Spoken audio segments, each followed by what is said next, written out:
Aturan Urusan Mesyuarat dan Usul-Usul, Rang Undang-Undang Perbekalan 2014, bacaan kali yang kedua. Yang amat berhormat Menteri Keuangan, dipersilakan.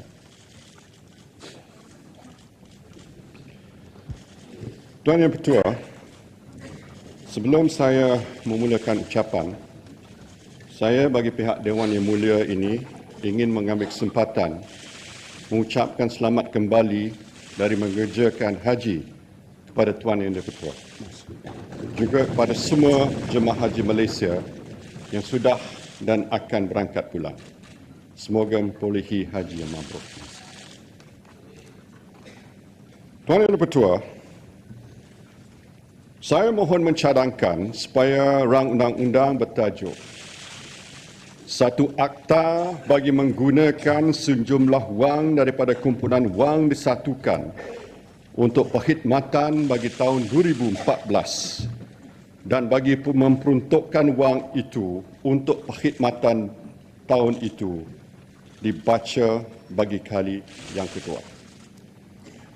Tuan Yang Dipertua, saya mulakan lafaz ucapan bajet 2014 dengan mengungkapkan kalimah suci Bismillahirrahmanirrahim.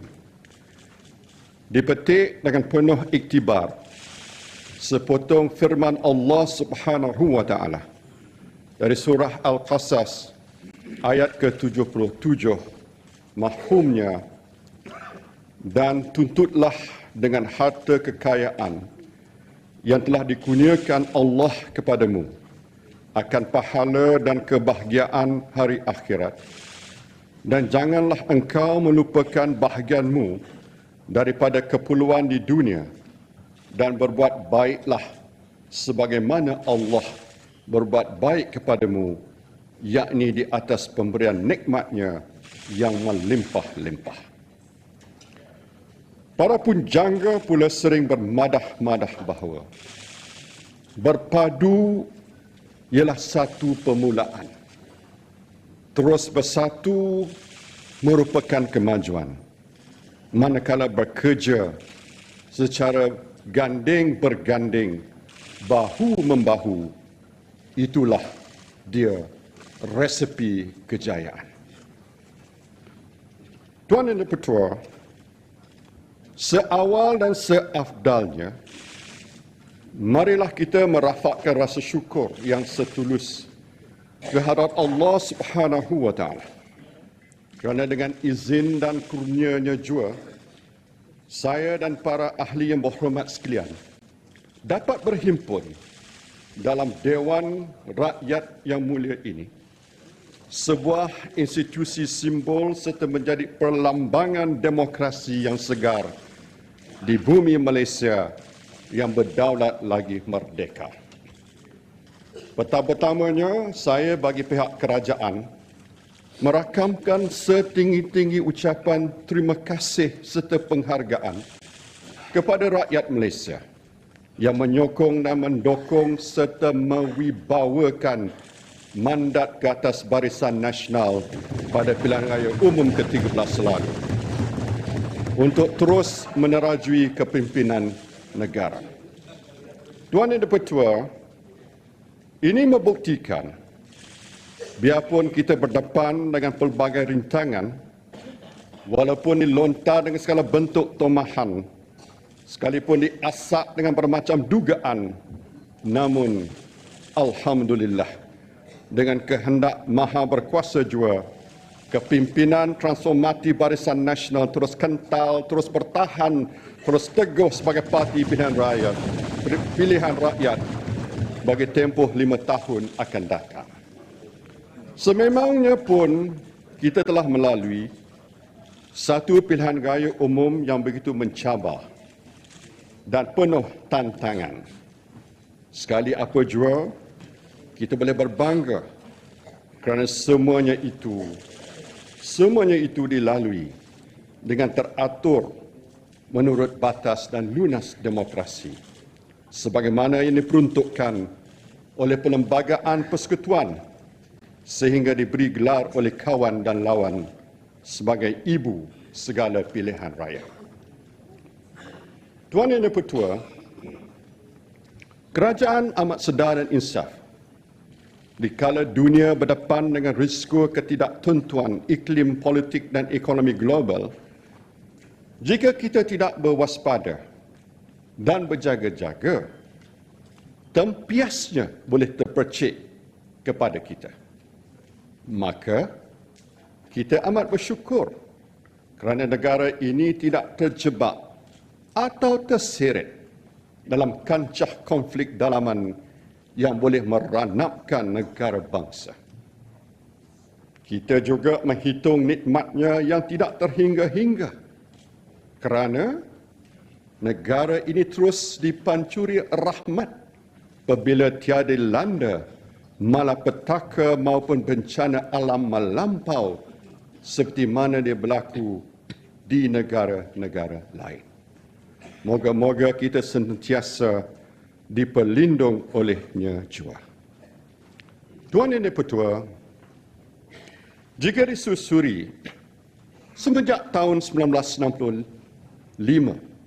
sehingga tahun 2011, sebanyak 10 rancangan Malaysia dan 3 rangka rancangan jangka panjang telah dilaksanakan. Dasar Pembangunan Nasional pula melewati tempoh-tempoh tahun 1991 sehingga tahun 2000. Kemudiannya Dasar Wawasan Nasional merentasi tahun 2001 hingga 2010. Dalam pada itu, saya juga telah melancarkan Dasar Transformasi Nasional atau DTN semasa membentangkan bajet tahun 2010 sebagai paksi pengukuhan dan pemangkin untuk mencapai wawasan 2020 kelak. Di sini ingin saya tegaskan sejelas-jelasnya, semuanya ini tidak akan terjelma atau berlaku secara hentam ke romo sahaja, tanpa perancangan rapi dan strategi yang tuntas oleh kerajaan yang ada. Bahkan sejak puluhan tahun, Kerajaan Barisan Nasional berusaha gigih memeta, merencana dan membina negara daripada sebuah negara pertanian menjadi sebuah negara perindustrian moden dan kemudian berkembang sebagai negara berpendapatan sederhana tinggi. Kini menuju pula gerbang sebuah negara maju berpendapatan tinggi. Tuan Yang Dipertua, pada 14 September 2013 yang lalu, di Dewan Agung Tuanku Chancellor Kampus Indo Universiti Teknologi MARA, saya telah membentangkan agenda pemberkasaan ekonomi Bumiputera. Dalam ucapan tersebut, saya telah menzahirkan maklumat tentang demografi populasi negara, berkhusus tentang Melayu dan Bumiputera. Tuan Yang Dipertua, pada hari ini pula, di peringkat nasional kita lihat demografi populasi yang bermula dari Arau Perlis hingga ke Kudat dan Tawau di Sabah, membawa ke Bintulu hingga Batang Air di Sarawak, menunjukkan bahawa secara asasnya orang-orang Melayu terdiri daripada 41 suku dan 9 induk utama. Orang Cina 10 suku, kaum India 8 suku, orang asli 18 kategori. Bumiputera di Sabah berjumlah lebih 60 etnik, manakala di Sarawak pula terdapat lebih 40 suku. Hakikatnya, kita semua, sama ada orang Melayu, orang Cina, orang India, Karazan Murut, Dusun, Iban, Bidayuh, orang Ulu, orang asli, orang Sikh, Serani, orang Siam, peranakan Baba Nyonya, dan juga kaum Chetty serta lain-lainnya, kesemuanya orang Malaysia. Pendek kata, setiap kaum atau suku, tidak kira peratusannya, adalah mustahak dan penting dalam perjalanan negara menuju kejayaan. Tuan Yang Dipertua, Menurut Bancian Penduduk dan Perumahan 2010, anggaran penduduk tahun 2013 menunjukkan jumlah warga negara Malaysia terdiri daripada orang Melayu dan Bumiputera, sama ada Islam maupun bukan Islam, adalah 18.6 juta atau 67.9%. Kaum Cina 6.6 juta atau 24%. Kaum India 2 juta atau 7.2%. Manakala lain-lain kaum 259,000 yang mewakili 0.9%. Ini berarti perangkaan semasa jumlah warga negara Malaysia lebih 27.4 juta orang.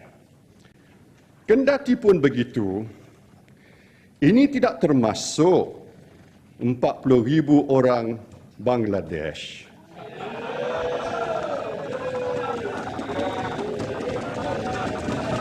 Atau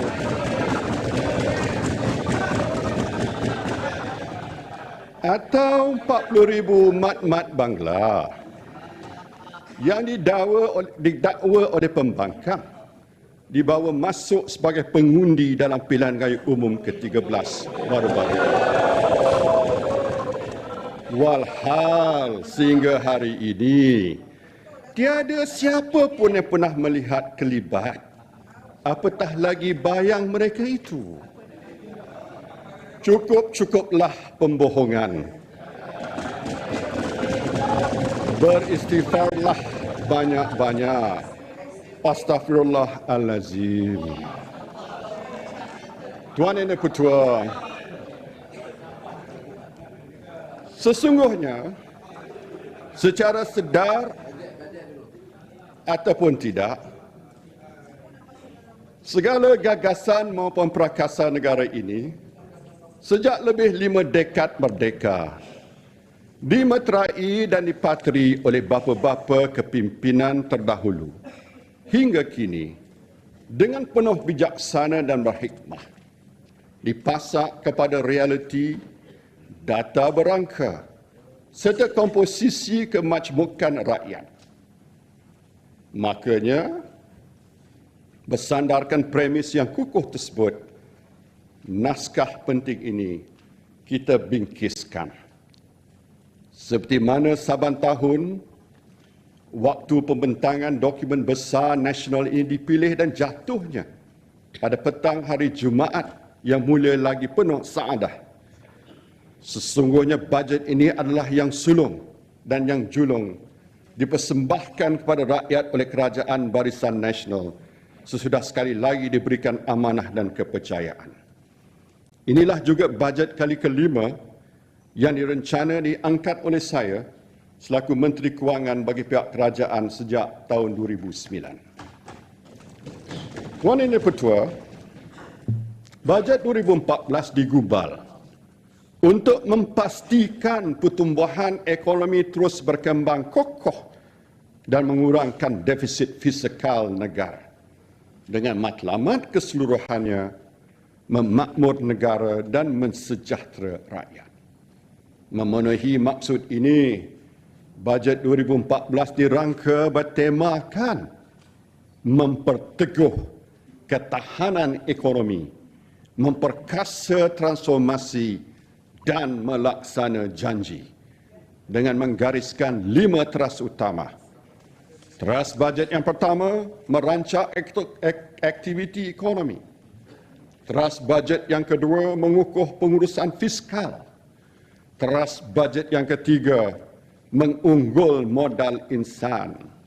Teras bajet yang keempat, mempergiat pembangunan bandar dan luar bandar. Teras bajet yang kelima, mensejahtera kehidupan rakyat.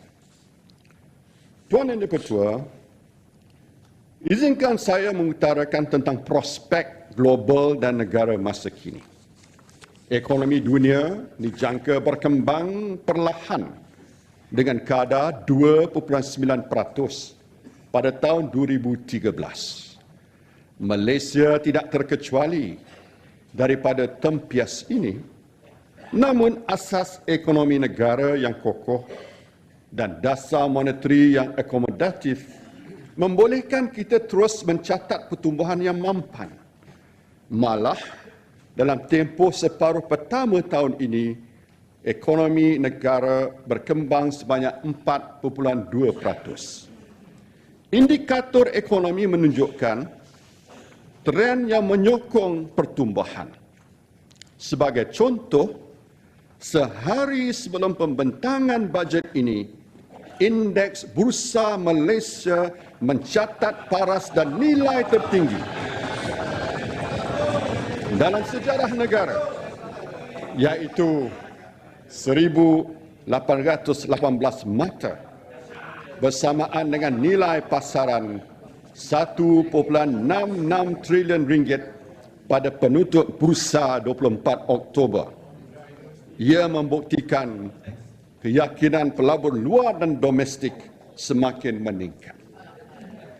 Kemasukan pelaburan langsung asing bersih pula jumlahnya lebih tinggi, iaitu 18.2 bilion ringgit berbanding 15.9 bilion ringgit pada separuh pertama 2012.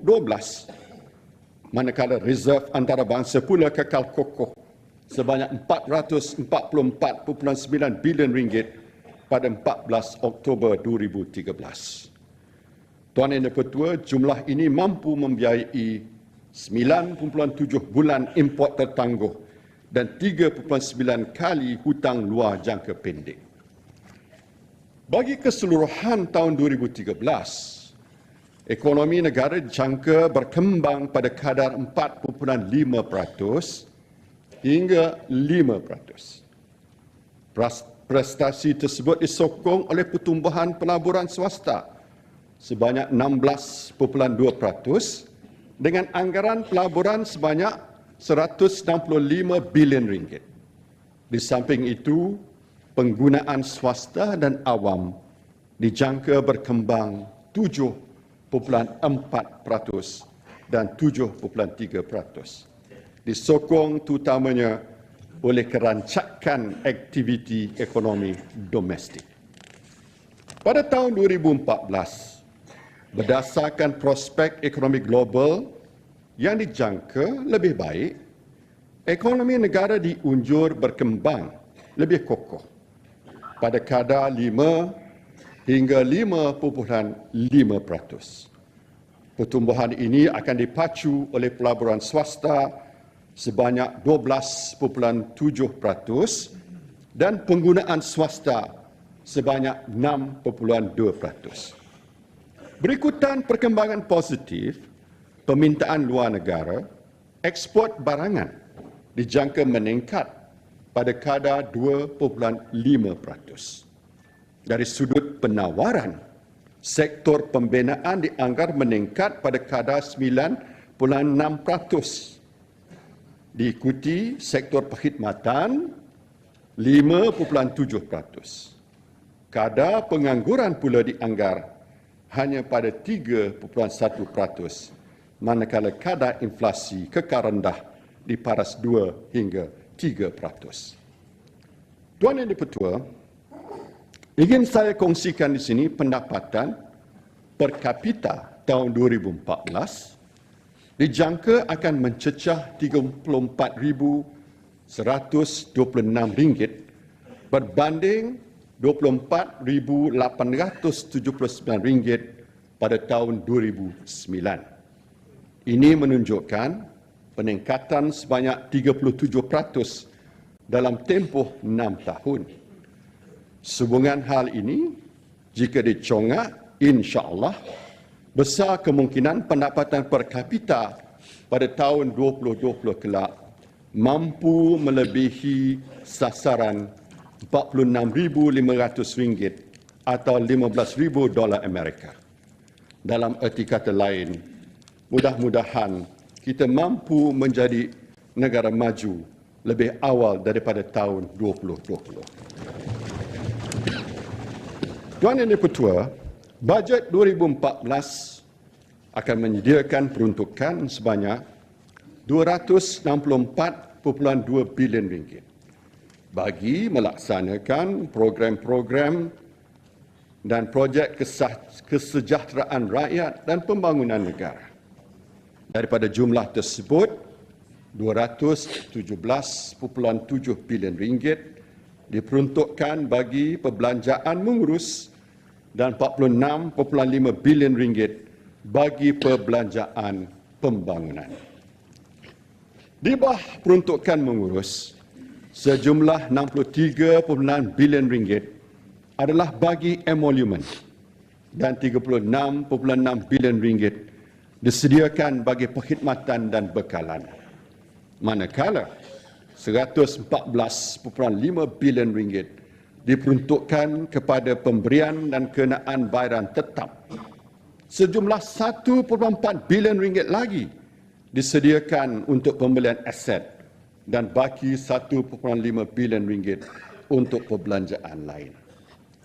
Tuan Yang di-Pertua, daripada peruntukan pembangunan yang berjumlah RM46.5 bilion itu, sejumlah RM29 bilion disediakan untuk sektor ekonomi, sebanyak RM10.5 bilion bagi sektor sosial, termasuk pendidikan dan latihan, kesihatan, kebajikan, perumahan serta pembangunan masyarakat. Seterusnya, RM3.9 bilion diperuntukkan bagi pembangunan sektor keselamatan. Selebihnya, RM1.1 bilion bagi pentadbiran am dan RM2 bilion untuk simpanan luar jangka. Pada tahun 2014, Kerajaan Persekutuan mengunjurkan kutipan hasil sebanyak RM224.1 bilion, yakni tambahan sebanyak RM4 bilion berbanding tahun 2013. Dengan mengambil kira anggaran hasil dan perbelanjaan, defisit fiskal Kerajaan Persekutuan dijangka terus berkurangan kepada 3.5% daripada keluaran dalam negeri kasar atau KDNK bagi tahun 2014 berbanding 4% pada tahun 2013.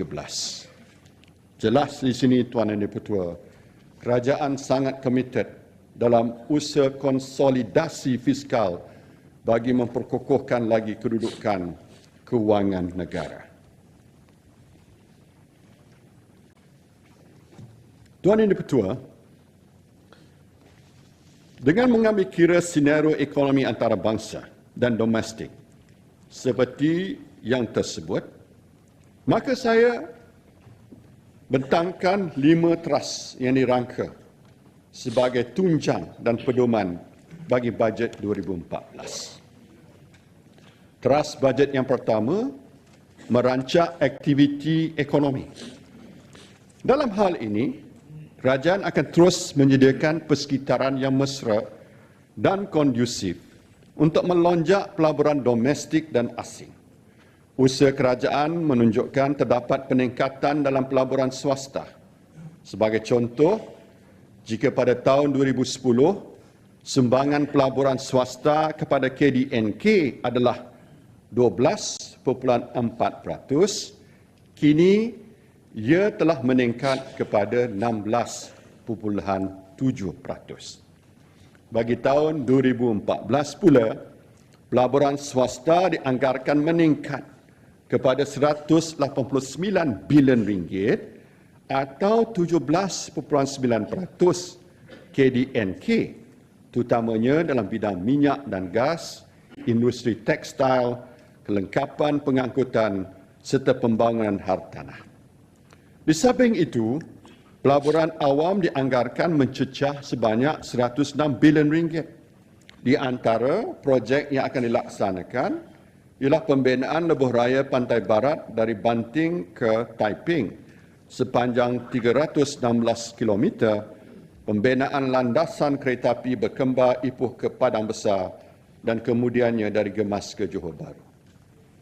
Dalam bidang minyak dan gas pula, antara projek yang akan dilaksanakan oleh Petronas merangkumi projek Amonia Urea Sabah atau SAMUR di Sipitang, projek pembangunan bersepadu pengeluaran gas dan minyak di Kebabangan dan projek loji regasifikasi di Lahad Ratu, Sabah serta projek rapid di Pengerang, Johor yang merupakan pelaburan terbesar di Malaysia. Tuan Yang Pertua, menjengah sudut lain, kerajaan akan terus menggalakkan pelaburan di 5 wilayah koridor ekonomi dengan menyediakan infrastruktur asas serta melaksanakan projek yang berimpak tinggi.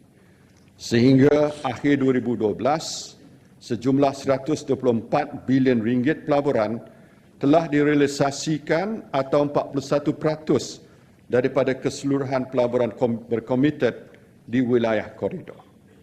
Bagi tempoh 9 bulan pertama 2013 pula, kesemua koridor telah berjaya menarik pelaburan berkomited berjumlah 53.4 bilion ringgit. Hampir 50% daripada pelaburan berkomited tersebut telah direalisasikan. Antara projek di wilayah Iskandar adalah Studio Pinewood, Hospital Glen Eagles, Madini serta Sekolah Antarabangsa Pegasus. Selain itu, projek pembentungan dan tebatan banjir juga akan dilaksanakan. Kerajaan turut menyediakan 1.6 bilion ringgit bagi tahun 2014 bagi pembangunan di 5 wilayah koridor ini.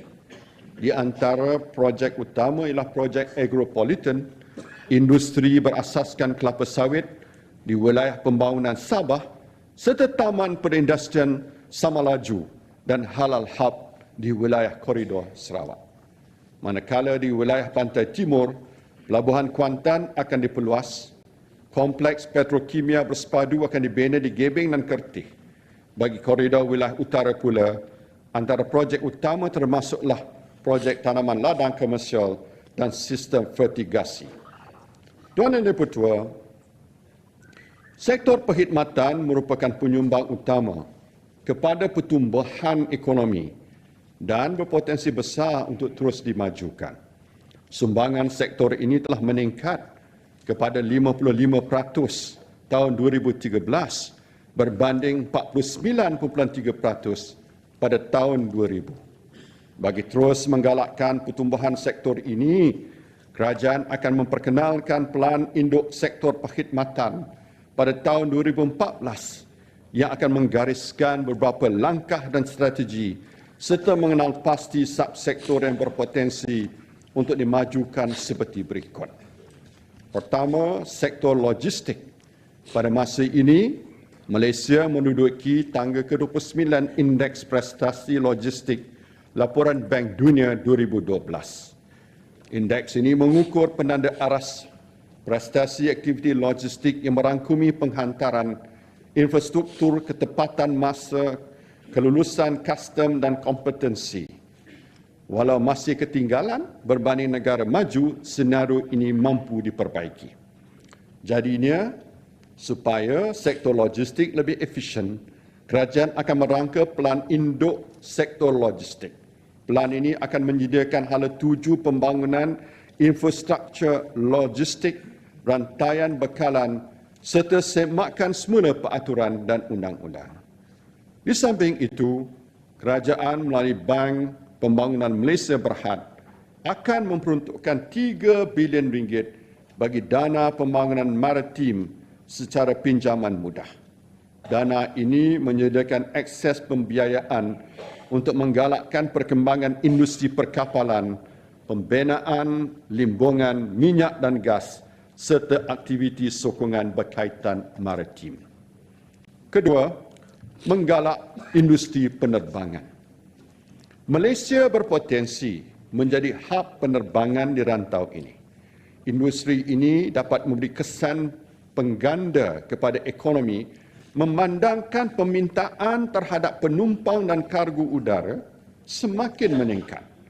Bagi tempoh Januari hingga Julai 2013, jumlah penumpang di lapangan terbang seluruh negara bertambah kepada 43.9 juta berbanding 38.6 juta penumpang bagi tempoh yang sama pada tahun 2012. Jumlah kargo udara yang dikendalikan turut meningkat kepada 529,000 tan bagi tempoh yang sama. Dengan beroperasinya KLIA 2 nanti, jumlah penumpang dijangka meningkat kepada lebih 70 juta. Untuk memajukan lagi industri ini, kerajaan akan menggubal dasar penerbangan nasional yang akan menggariskan langkah yang mengukuh ekosistem dan rantaian perkhidmatan industri penerbangan. Bagi melicinkan pengurusan operasi dan pengendalian trafik udara, sistem pengurusan trafik udara sedia ada di Subang yang telah berusia hampir 20 tahun ini akan digantikan. Oleh itu, sebuah pusat pengurusan trafik udara baru dengan kos sebanyak 700 juta ringgit akan dibina di KLIA. Sistem baru ini akan dapat meningkatkan pergerakan trafik udara dari 68 kepada 108 pergerakan setiap jam melalui 3 landasan. Untuk makluman Dewan Yang Mulia, kapasiti pengendalian ini adalah antara yang tertinggi di dunia. Demi keselesaan para penumpang, kerajaan juga akan menaik taraf beberapa lapangan terbang termasuk di Kota Kinabalu, di Sandakan Sabah, serta Miri, Sibu juga Mukah di Sarawak. Untuk tujuan ini, kerajaan akan menyediakan peruntukan sebanyak 312 juta ringgit.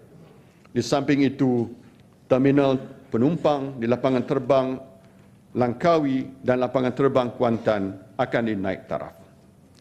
Ketiga, promosi sektor pelancongan. Sektor ini telah menjana pendapatan sebanyak 65 bilion ringgit pada tahun 2013 dan berpotensi untuk dipertingkatkan lagi. Pada tahun 2012, kita berjaya menarik kemasukan seramai 25 juta pelancong dari seluruh dunia. Bertitik tolak dari perkembangan yang memberangsangkan ini, Tuan Ibu Ketua, dengan sasaran sebanyak 28 juta pelancong, tahun 2014 telah diisytiharkan sebagai tahun melawat Malaysia.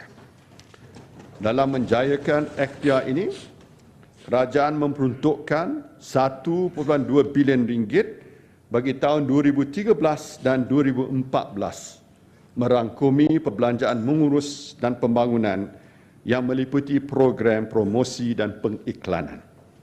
Sebagai usaha berterusan menggalakkan kemasukan pelancong, sukita saya umumkan pula tahun 2015 sebagai Year of Festival dengan penganjuran dan pameran pelbagai program budaya dan perayaan di negara ini. Sebagaimana kita maklum, Malaysia juga terkenal antara destinasi utama atau shopping destinasi yang merupakan pilihan pelancong. Untuk makluman Tuan Yang Dipertua, menurut laporan CNN Travel 2013 menunjukkan Kuala Lumpur menduduki tempat keempat sebagai bandaraya paling popular untuk membeli belah selepas New York, Tokyo dan London. Malah dari segi value for money, kita menduduki tangga teratas. Bagi terus, ini CNN, laporan CNN. Bagi terus menjadikan Malaysia sebagai destinasi pelancongan pilihan, kerajaan akan meneruskan galakan pelaburan, terutamanya bagi hotel baru bertaraf 4 dan 5 bintang. Langkah ini dapat membantu menyediakan penginapan bertaraf antarabangsa yang mencukupi sekaligus menarik kedatangan pelancong, terutamanya dari kategori mewah dan berbelanja tinggi. Menyokong usaha ini, kerajaan mencadangkan tempoh permohonan galakkan taraf perintis dan allowance cukai pelaburan dilanjutkan selama 3 tahun lagi sehingga 31 Disember 2016. Selain itu, di bawah Bank Pembangunan Malaysia Berhad sejumlah 2 bilion ringgit tabung khas infrastruktur pelancongan akan disediakan. Tabung ini akan menyediakan pinjaman mudah dengan kadar faedah rendah antara 4 hingga 6%, di mana kerajaan memberi subsidi sebanyak 2%. Tabung ini dapat membiayai kos pembinaan infrastruktur seperti hotel, pusat peranginan, taman tema, serta pembelian dan penggantian peralatan yang berkaitan dengan sektor pelancongan. Tuan Yang Dipertua, keempat, meluaskan akses internet. Dunia kini adalah dunia tanpa sempadan. Tidak seperti dahulu, pelbagai maklumat kontemporari boleh diperolehi di hujung jari. Maknanya, peningkatan akan dibuat bagi mencapai tahap prasarana yang sewajarnya untuk menampung keperluan pengguna. Sebab itu, di bawah inisiatif Jadual Lebar Negara, kerajaan akan melaksanakan projek High Speed Broadband ataupun HSBB. Usaha sama dengan pihak swasta ini melibatkan pelaburan sebanyak 11.3 bilion sejak rancangan Malaysia ke-9. Kini projek HSBB telah dilaksanakan dengan capaian internet berkelajuan 4 megabit sesaat. Ini memanfaatkan 2.3 juta premis, terutama di kawasan bandar. Untuk meningkatkan lagi liputan internet di bandar-bandar utama, kerajaan akan melaksanakan fasa kedua HSBB dengan kerjasama pihak swasta. Ini melibatkan kos pelaburan sebanyak 1.8 bilion ringgit. Inisiatif ini dijangka memberi tambahan liputan dan kemudahan kepada masyarakat, terutama di kawasan bandar, merangkumi 2.8 juta isi rumah di seluruh negara. Kelajuan internet ini dijangka mampu mencapai 10 megabit sesaat. Kepada rakyat yang tinggal di kawasan pinggir bandar, jaringan HSBB akan diperluas dengan kelajuan capaian internet dipertingkatkan antara 4 hingga 10 megabit sesaat. Kemudahan ini akan memanfaatkan lebih 2 juta pengguna dengan kos pelaburan sebanyak 1.6 bilion ringgit. Tuan Yang Dipertua, selain itu, 1,000 menara pemancar telekomunikasi akan dibina dalam tempoh 3 tahun dengan pelaburan sebanyak 1.5 bilion ringgit untuk meningkatkan liputan internet di kawasan luar bandar. Bagi meningkatkan capaian internet di Sabah dan Sarawak, kabel dasar laut yang baru akan dipasang dalam tempoh 3 tahun dengan kos 850 juta. Semua pelaburan ini akan menggunakan tabung pemberian perkhidmatan sejagat di bawah Suruhanjaya Komunikasi dan Multimedia Malaysia. Tuan Yang Dipertua, kelima, mengukuh pasaran kewangan. Pada masa ini, pasaran bond negara merupakan yang terbesar di Asia Tenggara dengan nilai melebihi 1 trilion ringgit. Manakala pasaran pertukaran asing dan pasaran wang mencatat jumlah dagangan melebihi 30 bilion ringgit sehari. Bagi memastikan operasi pasaran kewangan yang cekap, rangka kerja perundangan yang jelas diperlukan. Untuk ini, pindaan terhadap undang-undang yang sedia ada akan dilaksanakan dan seterusnya Bank Negara akan menerajui dalam penyediaan Akta Penyelesaian atau Netting Act bagi memelihara hak penguatkuasaan close-out netting di bawah kontrak kewangan. Ini bertujuan bagi mengurangkan risiko kredit dan menggalakkan pasaran derivatif dan seterusnya dapat membantu mengurangkan risiko sistemik pasaran kewangan negara serta merendahkan kos menjalankan perniagaan. Kedudukan Malaysia sebagai peneraju dalam pasaran modal Islam memberi kelebihan dalam menarik dana dan menerbit security. untuk terus meningkatkan daya saing di peringkat global, usaha akan ditingkatkan bagi mempromosi negara sebagai pasaran pelaburan tanggungjawab sosial atau Social Responsible Investment, SRI.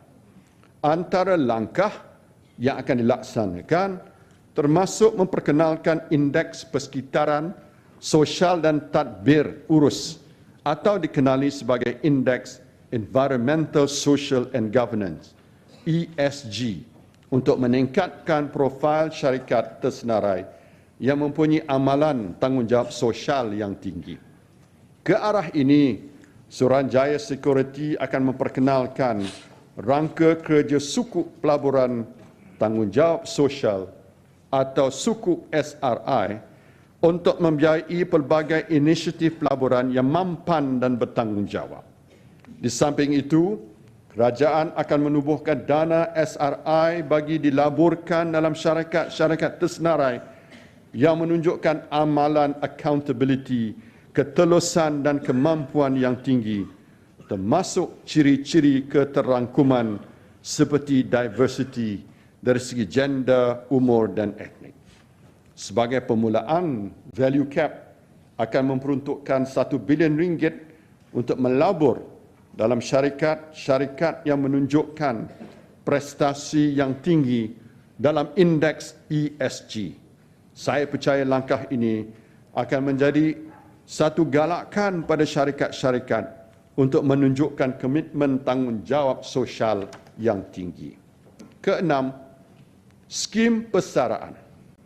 Pada tahun 2010, kerajaan telah menubuhkan skim persaraan satu Malaysia atau SPIM bagi golongan yang bekerja sendiri dan tiada pendapatan tetap untuk mencarum secara sukarela di Kumpulan Wang Simpanan Kerja atau KWSP. Sehingga kini, hampir 66,000 pencarum telah menyertai skim ini dengan jumlah simpanan melebihi 240 juta. Bagi terus menggalakkan lebih ramai rakyat menyertai skim ini, saya mencadangkan sumbangan kerajaan ditingkatkan daripada 5% kepada 10%, yakni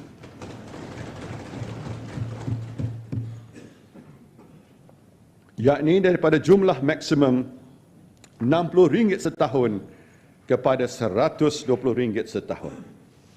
Peningkatan ini berkuat kuasa mulai 1 Januari 2014 sehingga akhir tahun 2017 dan dijangka dapat menarik penyertaan 30,000 pencarum baru. Kerajaan sedar akan pentingnya budaya menabung semasa usia muda bagi memastikan simpanan yang mencukupi selepas persaraan. Untuk meningkatkan simpanan tambahan, kerajaan menggalakkan golongan muda untuk membuat pelaburan jangka panjang melalui skim persaraan swasta atau PRS. Oleh itu, kerajaan mencadangkan inisiatif RM500 secara one-off kepada pencarum yang menyertai skim PRS dengan pelaburan minimum terkumpul RM1,000 dalam tempoh setahun. Inisiatif ini terbuka kepada individu yang berumur antara 20 hingga 30 tahun dan dianggarkan dapat menarik seramai 420,000 pencarum muda di seluruh negara. Inisiatif ini akan dilaksanakan bermula 1 Januari 2014 bagi tempoh 5 tahun dan akan melibatkan peruntukan sebanyak RM210 juta. Tuan Yang Di-Pertua, meningkatkan rantaian sektor pertanian. Hakikatnya sejak dahulu kala, bidalan lama menyatakan berbudi pada tanah, berbakti kepada bumi, nescaya kita dapat menuai hasilnya. Lalu seperti setiap tahun, bidang pertanian tersusun dalam agenda bajet negara. Peruntukan sebanyak RM6 bilion akan disediakan untuk pelaksanaan program pertanian yang mempunyai nilai tambah tinggi dan berdaya komersial. Antara inisiatif utama adalah seperti berikut. Pertama, menubuhkan Food and Agro Council for Export atau FACE yang akan difungsikan oleh Menteri Pertanian dan Industri Asas Tani. Ia bertindak sebagai pemudah cara untuk meningkatkan ekspor produk pertanian tempatan. Kedua, memperkukuhkan farma untuk memainkan peranan yang lebih strategik dengan konsep dari ladang ke pasaran ekspor. Sebagai contoh, farma akan menganjurkan agrobazar di Singapura. Memandangkan permintaan dan harga yang tinggi, kita juga akan berusaha untuk meningkatkan ekspor durian ke pasaran China. Untuk memastikan kesegaran produk pertanian, kerajaan akan turut menyediakan kemudahan cold room di KLIA. Tujuannya, selain daripada meningkatkan ekspor negara, ia dapat memberi pulangan yang lebih tinggi pada para petani. Ketiga, memastikan harga berpatutan bagi produk makanan dan membuka tambahan 60 pasar tani, 50 pasar ikan, 50 karavan tani serta memperluas 100 gerai buah-buahan segar di seluruh negara. Langkah ini akan dikendalikan oleh Pharma dan LKIM yang dapat memberi kemudahan pada peniaga menjual serta langsung produk makanan kepada pengguna. Tuan Yang Dipertua, selanjutnya kerajaan akan memperuntukkan sejumlah 2.4 bilion ringgit bagi meneruskan bantuan subsidi dan insentif. Ia merangkumi subsidi baja, benih dan harga padi, insentif pengeluaran dan peningkatan hasil padi, subsidi harga beras serta insentif hasil tangkapan nelayan. Di samping itu, kerajaan juga memperuntukkan sebanyak 243 juta ringgit bagi tujuan pelaksanaan program tanaman semula, getah, kelapa sawit dan koko serta program ladang hutan. Selain itu, bagi meningkat produktiviti serta menghasilkan produk pertanian yang mempunyai permintaan tinggi, kerajaan akan memperuntukkan sejumlah 634 juta ringgit di bawah bidang ekonomi utama negara. Antara projek yang terlibat adalah tanaman padi, projek ikan dalam sangkar, projek rumpai laut dan burung walit, projek herba bernilai tinggi, tanaman sayur-sayuran dan buah-buahan bagi pasaran ekspor.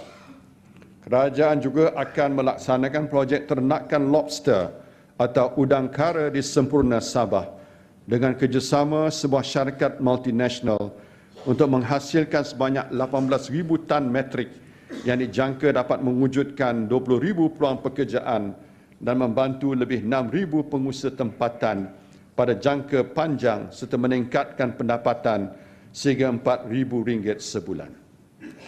Bagi meningkatkan lagi daya saing dan memacu sumbangan bioekonomi kepada pertumbuhan ekonomi negara, kerajaan akan melaksanakan program Bioeconomy Community Development untuk membangun tanah-tanah terbiar melalui aplikasi bioteknologi dan penanaman kontrak untuk menambah nilai industri pertanian dan pendapatan petani.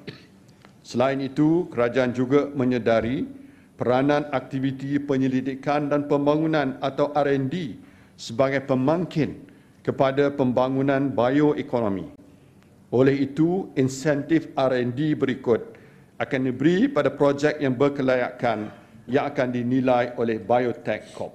Pertama, potongan cukai pada syarikat yang melabur untuk memperolehi platform teknologi dalam industri berasas bio. Kedua, pengecualian duty import ke atas peralatan R&D bagi syarikat yang melabur dalam pilot plan bagi tujuan pra-pengkomersialan di Malaysia. Ketiga, insentif khas kepada syarikat untuk menampung sebahagian kos operasi pembangunan modal insan bagi Center of Excellence for R&D. Insentif ini adalah bagi permohonan yang diterima oleh Biotech mulai 1 Januari 2014 hingga 31 Disember 2018. Tuan Yang Dipertua, pembangunan usahawan. Mengikut hadis sahih, 9/10 rezeki itu adalah dalam perniagaan.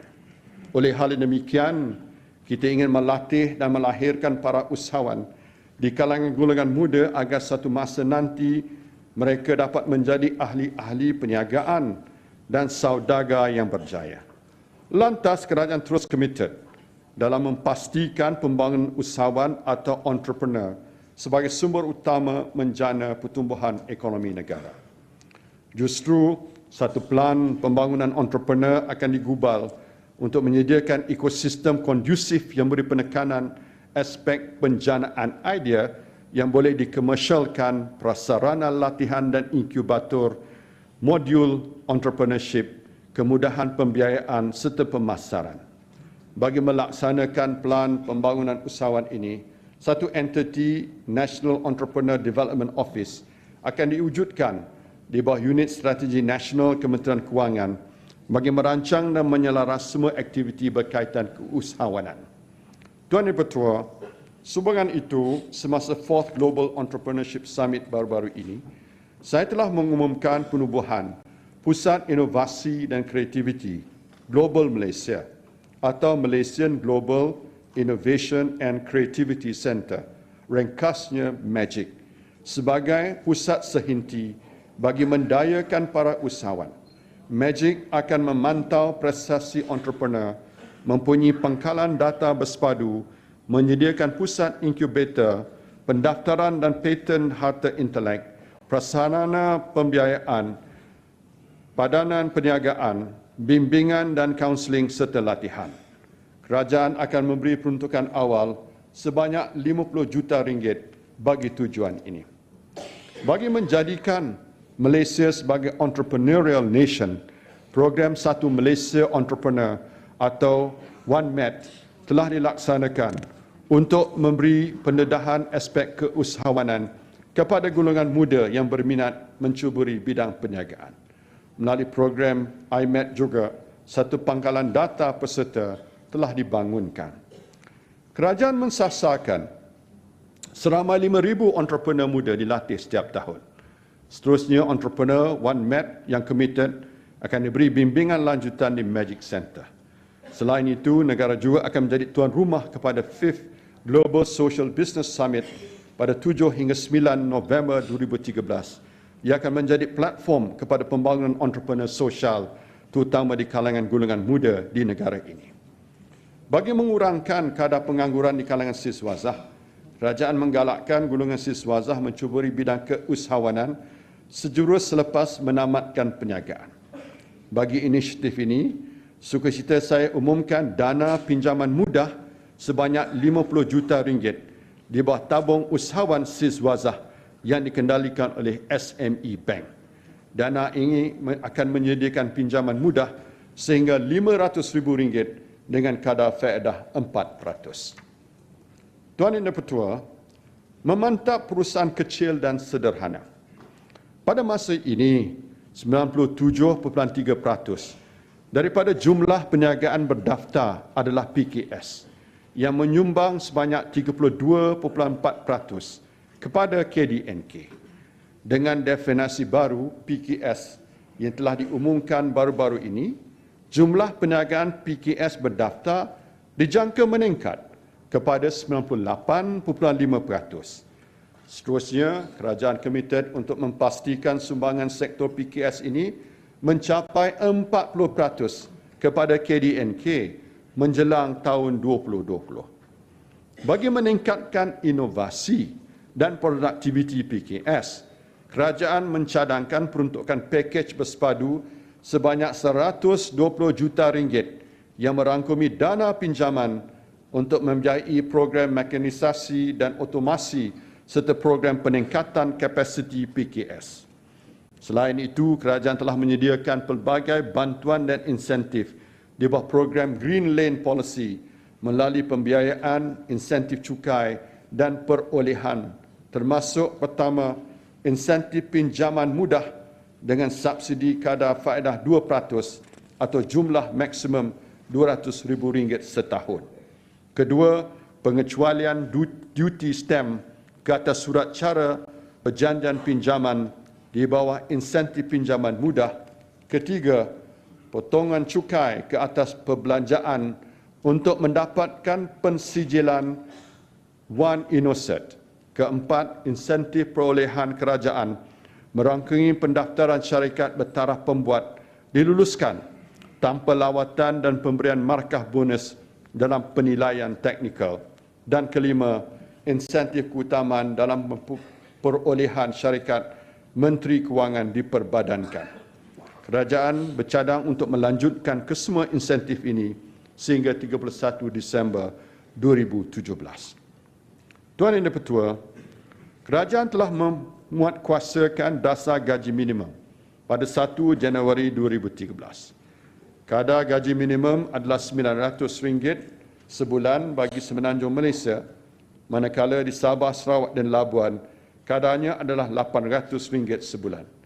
Bagi menggalakkan pematuhan kepada dasar ini, di samping mengurangkan kesan kewangan kepada majikan PKS, koperasi, pertubuhan dan persatuan, kerajaan mencadangkan supaya bayaran perbezaan gaji yang ditanggung oleh majikan bagi tempoh 1 Januari 2014 hingga 31 Disember 2014 diberi potongan cukai tambahan. Bagi membantu peniaga pasar malam, kerajaan akan mewujudkan skim usahawan pasar malam dengan dana sebanyak RM100 juta di bawah kendalian Bank Simpanan Nasional. Skim pinjaman mudah ini akan mengenakan kadar faedah 4% dengan pinjaman maksimum hingga RM30,000. Kemudahan ini bertujuan menampung kos perniagaan seperti modal pusingan, sewaan tapak, bahan mentah dan kelengkapan perniagaan. Tuan Yang Di-Pertua, teras yang kedua, mengukuh pengurusan fiskal. Bagi mencapai maksud ini, pertama sekali kita memerlukan kepada transformasi perkhidmatan awam. Untuk meningkatkan sistem penyampaian perkhidmatan, kerajaan telah melaksanakan plan transformasi di setiap kementerian.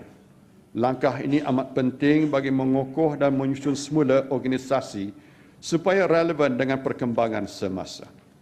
Bercakap tentang perkara ini, kerajaan memandang serius isu yang dibangkitkan oleh laporan Ketua Audit Negara 2012.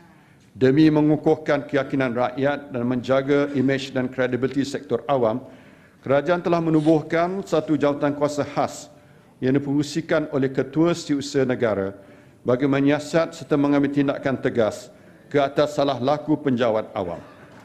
Penyiasatan dan tindakan tertertib sedang dijalankan oleh pihak Jabatan Perkhidmatan Awam ke atas lebih daripada 100 kes ketidakpatuhan kepada prosedur kewangan, termasuk prosedur perolehan, manakala 15 kes sedang disiasat untuk tindakan pendakwaan di Mahkamah oleh Suruhanjaya Pencegahan Rasuah Malaysia.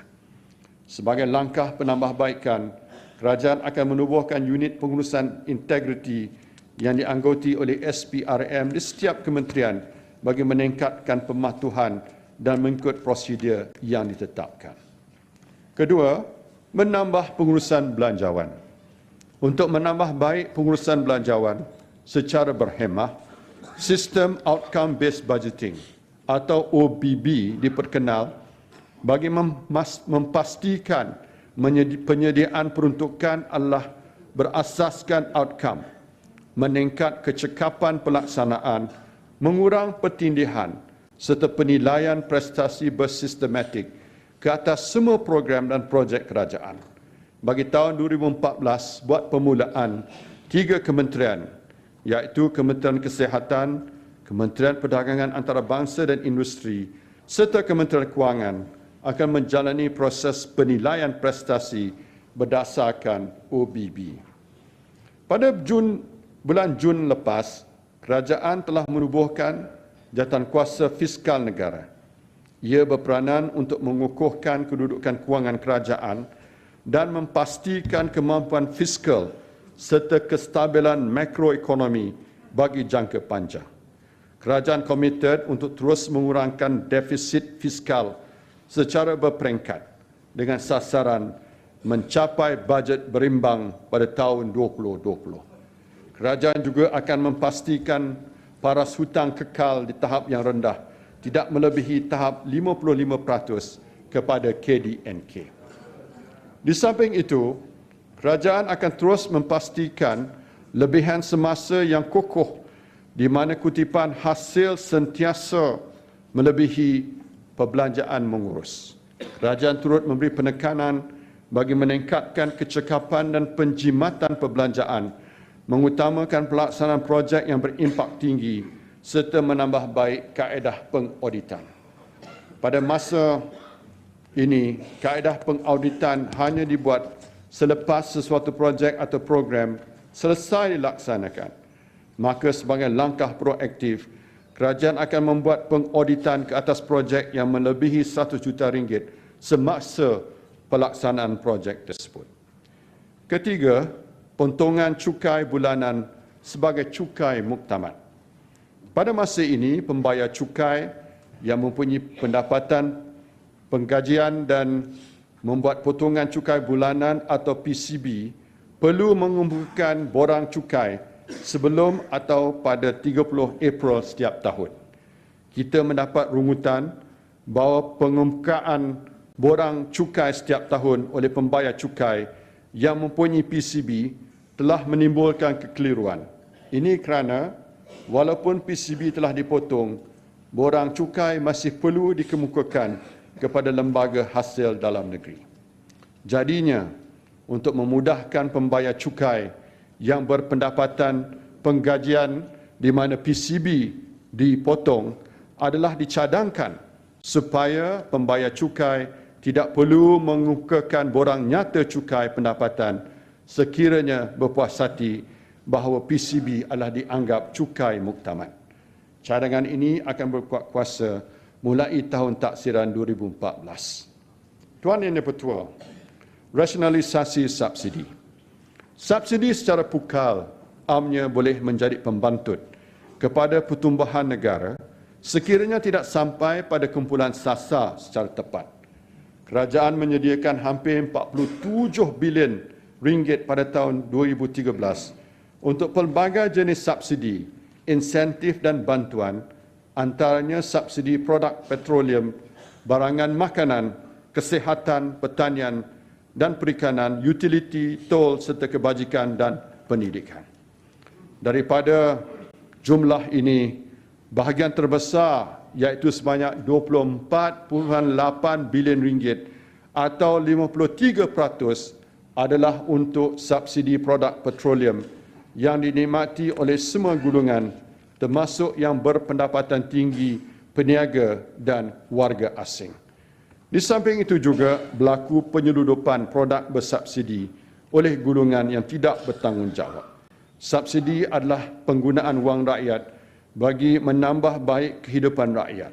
Tetapi jika subsidi itu adalah pembantut dan merugikan rakyat, kerajaan yang bertanggungjawab dengan kepercayaan yang diberikan perlu mengambil keputusan yang terbaik bagi rakyat.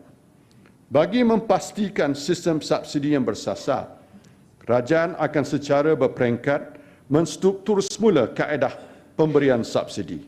Ini adalah untuk memastikan hanya mereka yang benar-benar layak saja patut menikmatinya. Sebahagian daripada penjimatan penstrukturan semula sistem subsidi akan diberi secara terus dalam bentuk bantuan tunai dan sebahagian lagi akan digunakan untuk menampung pembiayaan projek pembangunan kerajaan. Sebagai langkah permulaan, kerajaan telah mengurangkan subsidi produk petroleum sebanyak 20 sen pada 3 September yang lalu. Di samping itu, bagi memastikan tiada pertindihan dan keciciran pemberian bantuan pada golongan sasar, kerajaan akan mewujudkan satu sistem pangkalan data yang komprehensif, termasuk mengintegrasi data e-kasih, data penerima bantuan kebajikan dan penerima BRIM. Unit penyelarasan pelaksanaan Jabatan Perdana Menteri akan menerajui insentif ini. Tuan Yang Dipertua, kelima, cukai barang dan perkhidmatan. Kerajaan mendapati cukai jualan dan cukai perkhidmatan semasa mempunyai kelemahan-kelemahan tertentu seperti kesan cukai berganda ke atas pengguna, ketiadaan pelepasan cukai ke atas barang yang dieksport dan isu pindahan harga atau transfer pricing. Kelemahan ini akhirnya akan merugikan rakyat sebagai pengguna dan pihak kerajaan. Pada bajet tahun 2013, kerajaan telah membayangkan tentang usaha besar pengukuhan kedudukan fiskal negara. Malah sebelum itu, rang undang-undang berkaitan dengannya telah pun dibacakan di Dewan Yang Mulia ini. Sejak itu, pelbagai reaksi positif maupun negatif dan pandangan telah kita terima. Hakikatnya, kerajaan telah mengambil tempoh beberapa tahun, yakni masa yang mencukupi untuk menjalankan kajian dengan teliti dan menyeluruh serta mengambil kira semua pandangan dari pelbagai lapisan masyarakat, termasuk Dewan Perniagaan, pelabur, pakar ekonomi, ahli akademik, persatuan pengguna dan NGO. Tuan Yang Dipertua, lantaran itu, berasaskan prinsip mendahulukan rakyat, kerajaan dengan ini memutuskan supaya satu sistem pencukaian menyeluruh dan saksama perlu segera dilaksanakan bagi manfaat seluruh rakyat Malaysia. Sehubungan itu, kerajaan mencadangkan cukai jualan dan cukai perkhidmatan atau sales tax and services tax dimansuhkan. Dua cukai yang dimansuhkan ini pula akan digantikan dengan satu cukai saja yang dikenali dengan cukai barang dan perkhidmatan atau Goods and Services Tax atau GST.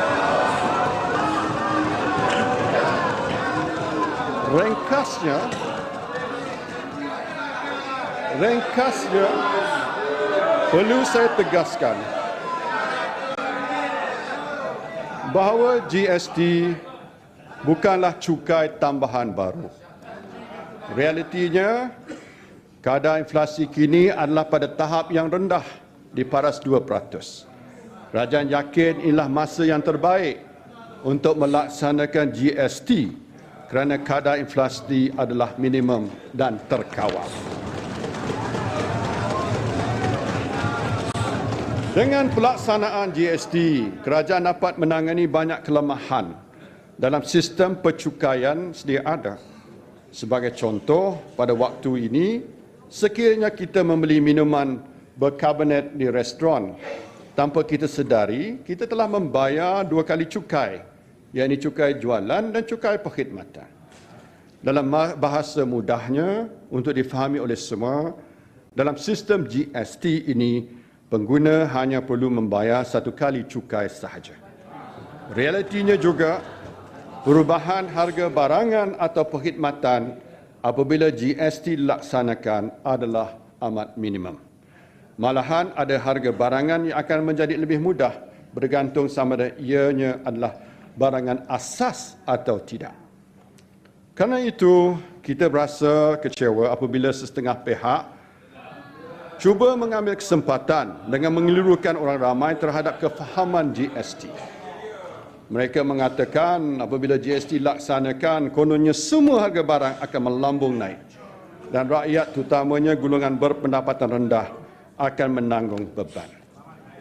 Untuk makluman ahli-ahli yang berhormat, lebih 160 buah negara di dunia telah pun melaksanakan GST. Ini menunjukkan bahawa GST adalah satu sistem pencukaian yang terbaik setakat ini yang terbukti berkesan.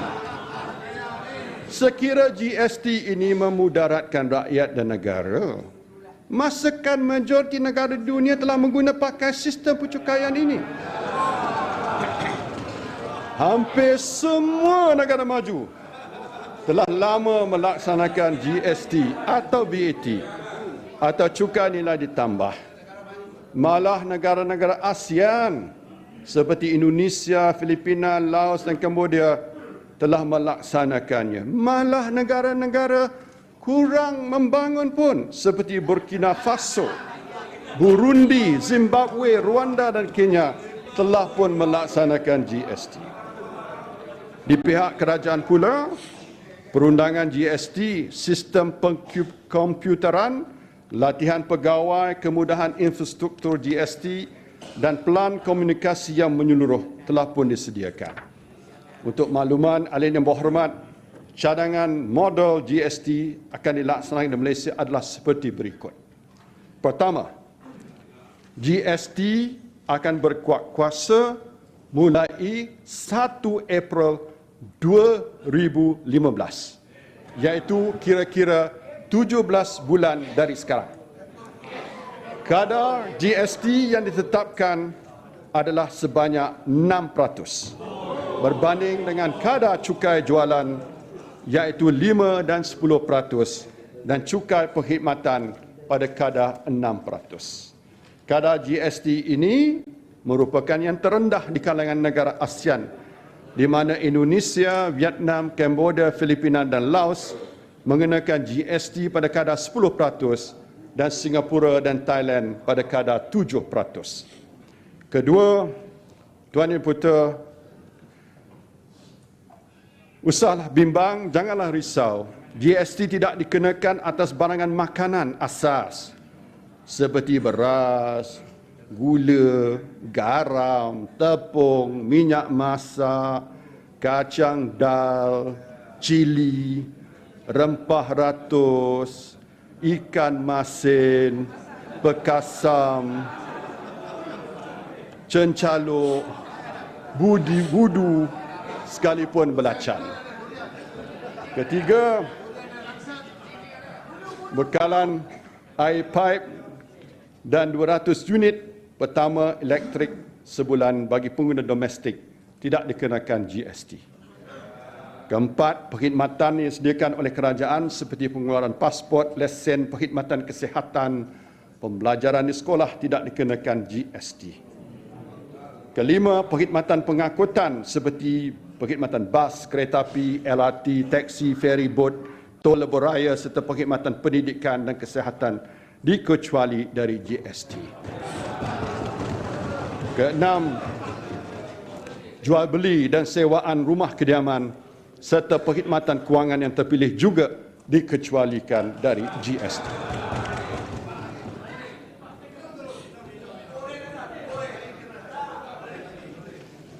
Tuan Yang Dipertua, apabila GST dilaksanakan kelak, kerajaan akan memberi pelbagai bantuan sokongan semasa peringkat peralihannya seperti berikut.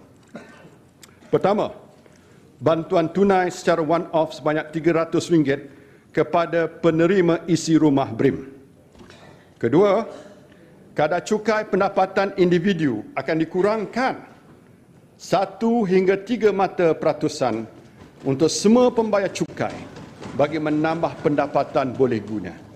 Dengan pelaksanaan langkah ini, seramai 300,000 orang yang kini membayar cukai pendapatan tidak lagi perlu membayar cukai. Umumnya, golongan berkeluarga yang berpendapatan RM4,000 sebulan tidak lagi mempunyai tanggungjawab cukai.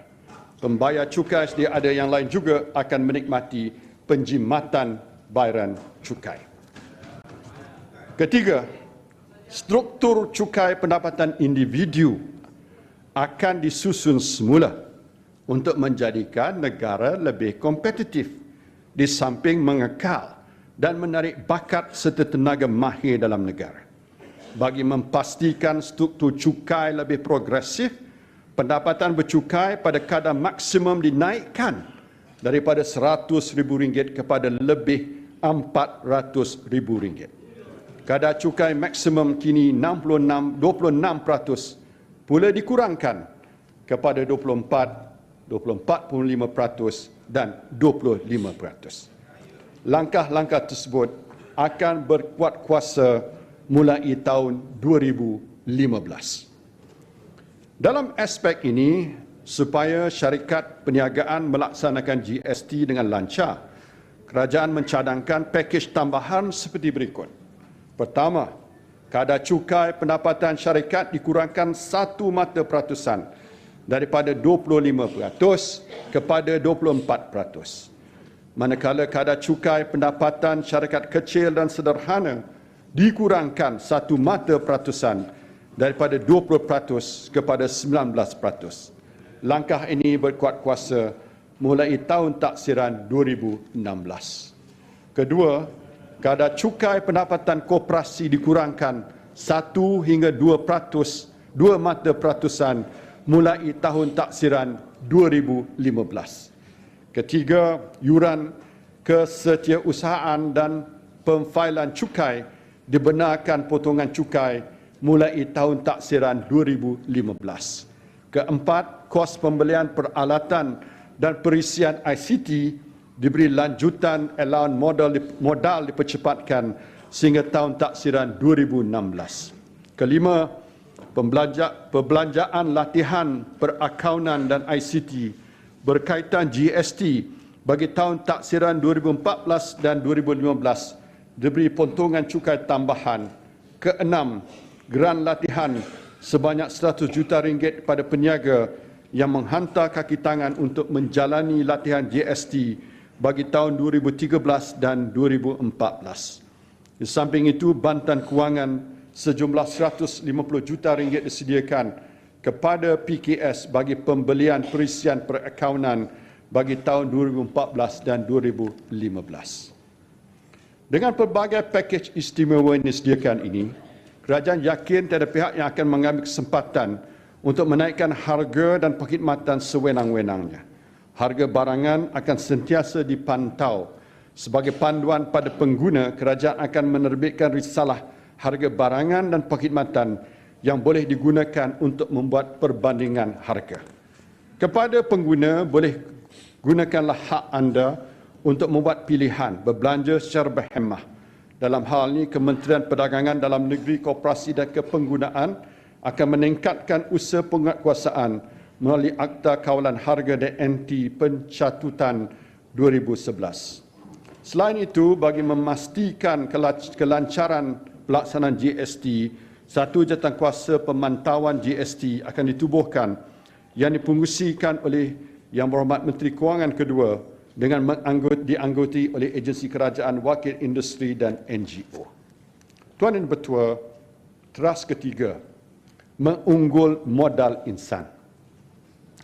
Cabaran terbesar bagi Malaysia sebenarnya adalah sejauh mana kita dapat membangun dan mempersiapkan human capital. Modal insaniah yang holistik mencakupi antaranya modal intelek, pelbagai kemahiran seni dan pertukangan, kemahiran berkomunikasi, kemahiran interpersonal, berfikir, kreativiti serta inovasi. Pokoknya, pembangunan fizikal dan teknologi perlu diseimbangkan dengan keunggulan manusiawi. Jika tidak, akan wujud kelompangan dan ketempangan apabila pencapaian materi atau material tidak dipaksi dengan nilai sejagat insani. Oleh itu, kerajaan akan terus menyediakan pendidikan berkualiti dan latihan berkemahiran tinggi untuk memenuhi permintaan pasaran kerja. Di samping itu, aspek jasmani, spiritual dan intelektual akan digilap dari peringkat pendidikan awal hingga ke peringkat tertiary. Tenaga kerja juga akan diterap dengan nilai murni dan adab susila ketimuran supaya masyarakat hidup harmoni dan sejahtera. Dalam mencapai teras ketiga ini, langkah pertamanya meningkat kecemerlangan pendidikan. Sesungguhnya tiap kali bajet dibentangkan, peruntukan terbesar diberikan kepada sektor pendidikan. Pendidikan adalah segalanya. Sejak zaman Bahari, sesebuah ketemadunan bangsa tidak akan kekal lama jika seandainya tidak diakari dan dibajai dengan ilmu dan pengetahuan. Menyisir tuntutan ini, kerajaan komited untuk melonjakkan pencapaian tahap akademik dan kemahiran yang tinggi. Untuk itu, sejumlah 54.6 bilion ringgit atau 21% daripada keseluruhan peruntukan tahun 2014 akan disediakan. Kerajaan juga akan memastikan pelaksanaan Pelan Pembangunan Pendidikan Malaysia atau PPPM mencapai objektif bagi membawa Malaysia ke tahap kategori sepertiga ke atas dalam kedudukan pendidikan terbaik dunia, insya-Allah dalam tempoh 15 tahun lagi. Untuk terus memartabatkan kecemerlangan pendidikan, bermula di peringkat prasekolah hingga ke sekolah menengah, antara program yang akan dilaksanakan adalah seperti berikut. Pertama, kerajaan amat prihatin tentang pendidikan awal kanak-kanak kerana tempoh ini amat kritikal dalam menentukan proses tumbesaran fizikal dan minda yang terbaik. Maka kita memperuntukkan sejumlah 530 juta ringgit bagi program prasekolah dan menambah 93 lagi bilangan prasekolah di sekolah rendah kebangsaan. Kedua, melaksanakan program pemantapan profesion guru dengan memberi tumpuan pada tugas mengajar, meningkatkan kaedah pengajaran serta kemahiran bahasa Malaysia dan bahasa Inggeris. Untuk itu, sebanyak 209 juta ringgit disediakan. Ketiga, memperluas akses internet sekolah terutama di luar bandar seluruh negara dengan peruntukan 168 juta. Dan keempat, membina 33 sekolah baru dan menaik taraf sekolah sedia ada termasuk sekolah-sekolah usang dengan peruntukan sebanyak 831 juta ringgit. Pada pembentangan bajet 2012 dan 2013, kerajaan telah menyediakan masing-masing sebanyak 1 bilion ringgit di bawah tabung khas pembinaan penambahbaikan dan penyelenggaraan sekolah, khusus bagi keperluan mendesak untuk membaik pulih bangunan sekolah, penyelenggaraan, pembelian peralatan dan pembinaan blok tambahan. Untuk meneruskan komitmen kerajaan, sukacita saya umumkan tambahan 450 juta lagi kepada tabung ini. Daripada jumlah tersebut, 100 juta ringgit pada sekolah kebangsaan, 50 juta ringgit pada sekolah jenis kebangsaan Cina, 50 juta ringgit bagi sekolah jenis kebangsaan Tamil, 50 juta ringgit untuk sekolah membalik, 50 juta ringgit untuk sekolah berasrama penuh, 50 juta kepada Maktab Rendah Sains Mara, 50 juta kepada untuk sekolah agama bantuan kerajaan, manakala 50 juta ringgit untuk sekolah agama rakyat. Langkah kedua, pendidikan tertiary. Di sudut ini, kerajaan akan beri fokus memperkasakan institut pengajian tinggi awam dan swasta ke arah melahirkan graduan yang berkualiti dan memenuhi permintaan pasaran kerja. Antara program yang dilaksanakan termasuk, pertama, meningkatkan status universiti bertaraf penyelidikan dengan memperbanyakkan kajian dan penulisan untuk penerbitan di peringkat antarabangsa. Untuk itu, kerajaan akan menyediakan 600 juta ringgit sebagai grant penyelidikan di Institut Pengajian Tinggi Awam. Dan kedua, kerajaan meneruskan program My Brain 15 iaitu program pembiayaan yuran pengajian di peringkat pasca ijazah khususnya kepada golongan eksekutif di sektor swasta. Untuk ini, sejumlah 110 juta ringgit disediakan. Penerbitan jurnal ilmiah di peringkat antarabangsa merupakan aspek terpenting dalam memartabatkan hasil karya para akademik tempatan. Menyedari akan kepentingan mewujudkan satu pusat ilmiah bertaraf dunia, kerajaan akan menubuhkan Pusat Sitasi Malaysia bagi meningkatkan hasil penerbitan ilmiah tempatan dan membantu penyelidik menerbitkan artikel dalam jurnal antarabangsa yang terkemuka. Tuan Yang Dipertua, langkah ketiga memperkukuh latihan kemahiran. Usaha berterusan akan diambil untuk meningkatkan kualiti latihan bagi menyediakan tenaga kerja yang berkemahiran tinggi. Oleh itu, kerajaan akan melaksanakan langkah-langkah berikut. Pertama, melaksanakan single tier bagi kursus sijil kemahiran Malaysia tahap 1 hingga 3 selama setahun 6 bulan di semua institut latihan perindustrian di bawah Jabatan Tenaga Manusia. Kedua, menaik taraf dan menyelenggara bangunan serta peralatan di institut latihan JTM seiring dengan teknologi terkini dengan peruntukan 178 juta ringgit. Dan ketiga, menyediakan dana pinjaman latihan kemahiran berjumlah 330 juta ringgit di bawah Perbadanan Tabung Pembangunan Kemahiran Kementerian Sumber Manusia. Tabung ini bertujuan menyediakan pinjaman kepada belia lepasan SPM untuk mengikuti kursus latihan kemahiran. Tuan Yang Dipertua, Beliau adalah harapan negara. Beliau juga aset serta pewaris negara pada hari muka. Kata ulama, jika baik perilaku dan tingkah beliau masa kini, itulah bayangan negara masa hadapan. Dalam hal beliau ini, sejumlah 200 juta ringgit diperuntukkan untuk menaik taraf dan melaksanakan pendekatan 2 shift di Institut Kemahiran Belia Negara atau IKBN.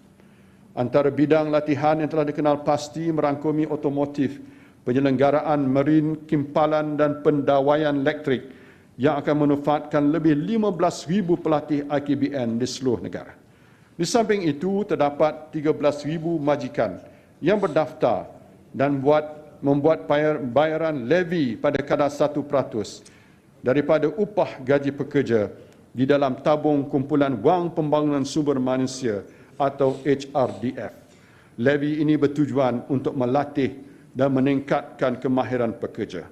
HRDF akan menyediakan 400 juta ringgit bagi syarikat yang berdaftar untuk memberikan peluang kepada pekerja mengikuti program upskilling dan reskilling.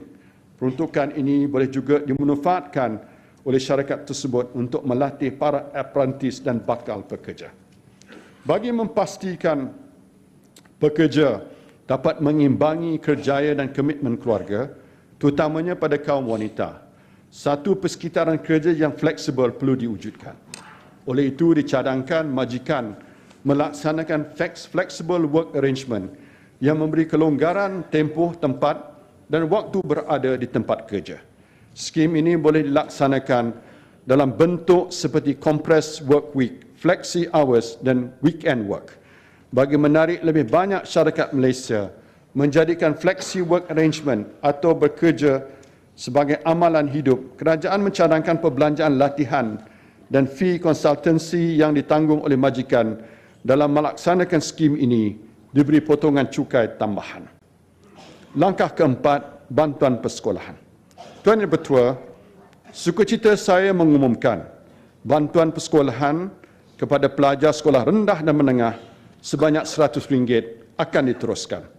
Sebanyak RM540 juta disediakan yang dapat memanfaatkan kira-kira 54 juta pelajar.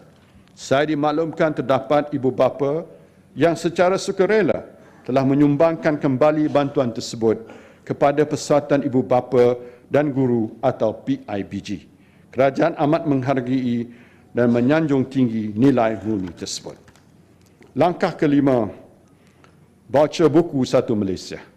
Budaya membaca di kalangan rakyat Malaysia secara umumnya perlu ditingkatkan.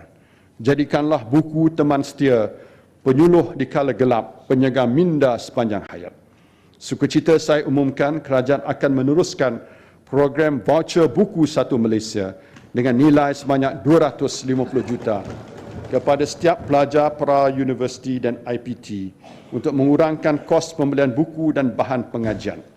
Langkah ini dijangka dapat memanfaatkan seramai 1.3 juta dengan pelajar dengan peruntukan sebanyak 325 juta ringgit.